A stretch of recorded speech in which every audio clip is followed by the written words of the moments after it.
അതിമാരകമായ ആക്രമണമാണ് ഇന്നലെ രാത്രിയിൽ ഇറാൻ ഇസ്രയേലിന്റെ മണ്ണിൽ നടത്തിയിരിക്കുന്നത്.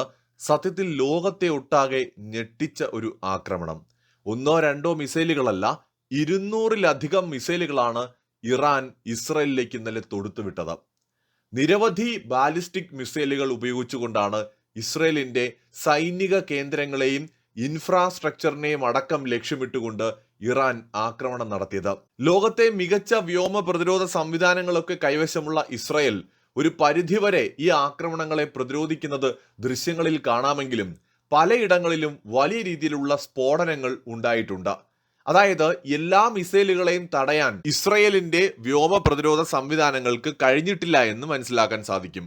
എന്നാൽ ഒരുപാട് മിസൈലുകളെ തടയാനും സാധിച്ചിട്ടുണ്ട്. അത് കാരണം മരണസംഖ്യ ഉയരുന്നത് കുറയ്ക്കാനായിട്ട് കഴിഞ്ഞു. അതോടൊപ്പം തന്നെ വലിയ രീതിയിലുള്ള നാശനഷ്ടങ്ങൾ ഉണ്ടാവുന്നതിനെ തടയാനും സാധിച്ചു. 200 മിസൈലുകൾ ഇസ്രയേലിൽ പതിച്ചിരുന്നുവെങ്കിൽ ഒരുപക്ഷെ ഇസ്രയേൽ നിന്ന് കത്തുമായിരുന്നു. എന്നാൽ വലിയ തോതിൽ അവർക്ക് അവരുടെ വ്യോമ പ്രതിരോധ സംവിധാനങ്ങൾ ഉപയോഗിച്ച് അതിനെ തടയാൻ സാധിച്ചു. പക്ഷെ അപ്പോഴും വലിയ സ്ഫോടനങ്ങൾ ഉണ്ടാക്കുന്ന മിസൈൽ ആക്രമണങ്ങൾ നടന്നു കഴിഞ്ഞു.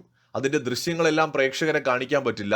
മിസൈൽ മഴയെന്ന് തോന്നിപ്പിക്കുന്ന തരത്തിൽ തുരുതുരാ മിസൈലുകൾ അയക്കുകയാണ് ഇറാൻ ചെയ്തിരിക്കുന്നത്. ഇത് കാരണം വലിയ തോതിലുള്ള നഷ്ടങ്ങൾ ഇസ്രയേലിന് ഉണ്ടായിട്ടുമുണ്ട്. നിരവധി പേർക്ക് ജീവൻ നഷ്ടമായി എന്നുള്ള വാർത്തകൾ വരുന്നുണ്ട്. ഒഫീഷ്യൽ കണക്കുകൾ ഇപ്പോഴും നമുക്കറിയില്ല.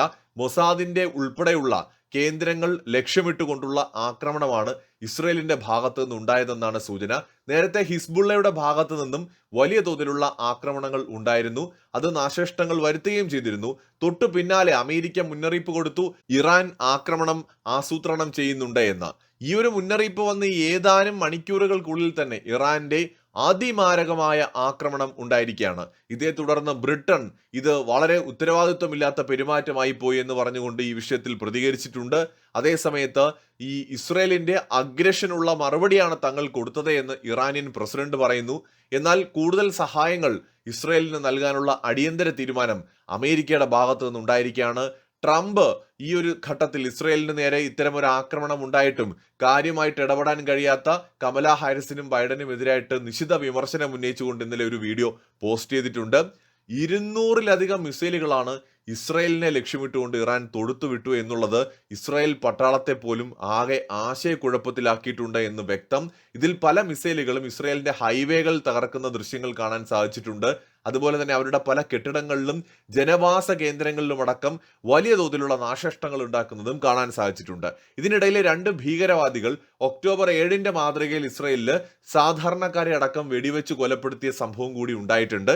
ഇതിന്റെയും വിശദാംശങ്ങൾ ഞാൻ ഈ വീഡിയോ ചെയ്യുന്ന സമയം വരെയും കൃത്യമായിട്ട് നമുക്ക് അറിയാൻ സാധിച്ചിട്ടില്ല. ഇന്നലെ രാത്രിയിൽ ഒരുപാട് സംഭവങ്ങൾ ഇസ്രയേലിൽ അരങ്ങേറിയിട്ടുണ്ട്. ഇത് ഇസ്രായേൽ ഇറാൻ യുദ്ധത്തിലേക്കും ഒരുപക്ഷെ അമേരിക്കയുടെ ഇൻവോൾവ്മെന്റ് അടക്കം ഉണ്ടാകുന്നതിലേക്കും നയിക്കുമോ എന്ന ആശങ്കയാണ് ഇപ്പോൾ ഉയരുന്നത്. മാത്രമല്ല, ഈ ഇസ്രായേലിന് നേരെ ഈ ആക്രമണം ഉണ്ടായതിന്റെ പിന്നാലെ ഗാസയിലാണെങ്കിലും ഇറാഖിലും സിറിയയിലും അതുപോലെ ഈ പറയുന്ന നമ്മുടെ ലെബനനിലും അടക്കം വലിയ രീതിയിൽ ജനങ്ങൾ ആഹ്ലാദ പ്രകടനങ്ങൾ നടത്തുന്ന ദൃശ്യങ്ങളും പുറത്തു വന്നിട്ടുണ്ട്. സ്വാഭാവികമായിട്ട് ഇത്തരം പ്രവൃത്തികൾ ഇസ്രായേലിനെ ചൊടിപ്പിക്കുക പതിവാണ്. അങ്ങനെയെങ്കിൽ ഇസ്രായേൽ കൂടുതൽ ആക്രമണങ്ങൾ അയൽ രാജ്യങ്ങളിലും ഇറാനിലും നടത്താനുള്ള സാധ്യത കൂടി കൂടുതലാണ്. എന്തായാലും ഇതൊരു മുഴുവൻ യുദ്ധത്തിലേക്ക് പോകാനുള്ള സാധ്യതകൾ ഇപ്പോൾ ഉരുത്തിരിഞ്ഞു വന്നിരിക്കുകയാണ്. 1-2 മിസൈൽ അല്ല ഇറാൻ അയച്ചിരിക്കുന്നത്. സോ അമേരിക്കയുടെ ഇക്കാര്യത്തിലെ നിലപാട് എന്താണ് എന്നതിനെ ആശ്രയിച്ചായിരിക്കും യുദ്ധത്തിന്റെ മുന്നോട്ട് പോക്ക്. തീർച്ചയായിട്ടും മിഡിൽ ഈസ്റ്റ് റീജിയനെ ആകെ പ്രശ്നത്തിലാഴ്ത്തുന്ന ഒന്നായിരിക്കും അങ്ങനെയെങ്കിൽ ഈ യുദ്ധം. അത് ഉണ്ടാകാതിരിക്കട്ടെ. പക്ഷേ ഇസ്രായേൽ ഇതിനോടകം തന്നെ പ്രഖ്യാപിച്ചു കഴിഞ്ഞു, തിരിച്ചടി ഉടനെ ഉണ്ട്, കാത്തിരിക്കുമെന്ന്. എന്തായി തീരുമെന്ന് കണ്ടു തന്നെ അറിയാം. മറ്റൊരു വീഡിയോയുമായിട്ട് വീണ്ടും കാണാം.